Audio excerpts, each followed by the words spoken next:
As part of the plan to return to office post-COVID, my company has done a lot of redesignating of who can permanently work from home, who can hybrid, etc. I really wanted to work from home full-time. I hate the office with a burning passion. It's distracting, it's a long commute, there's no benefit to being there, so on and so forth. I'd just rather be at home.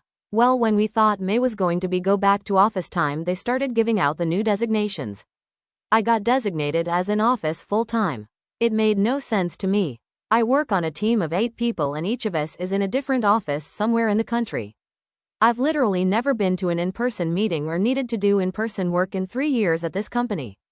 Every single other person on my team got designated to work from home. So I brought it up with my boss and asked to work from home. When I started at this company and lived elsewhere, I got to work from home for 4 months before I moved, and the past 14 months during COVID have been at home, so 18/36ths of a month at the company have been WFH. What I was told is that I go idle too often and chat to trust to work from home. Basically, we have a company-wide IM system that shows you as available, idle, or in a meeting. If you don't touch your keyboard for 5 minutes, you show as idle. So they've decided to use this as a measure for who is working and who isn't.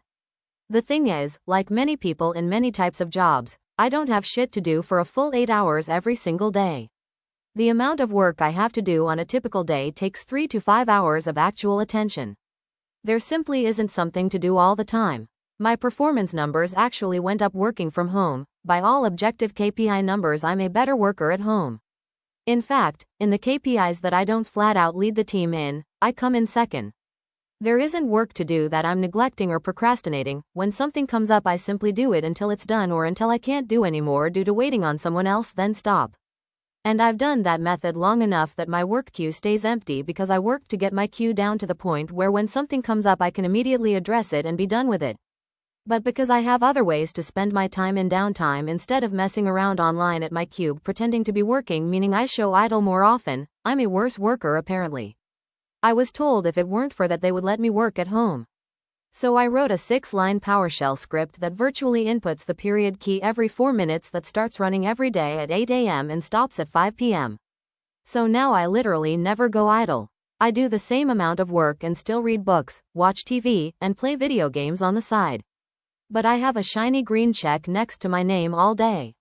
Because of COVID complications, they eventually said no going back until after Labor Day.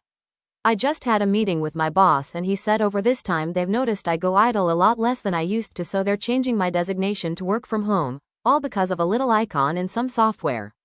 This concludes my TED Talk on why low to middle level managers are the dumbest, most useless do-nothing positions in all of corporate America.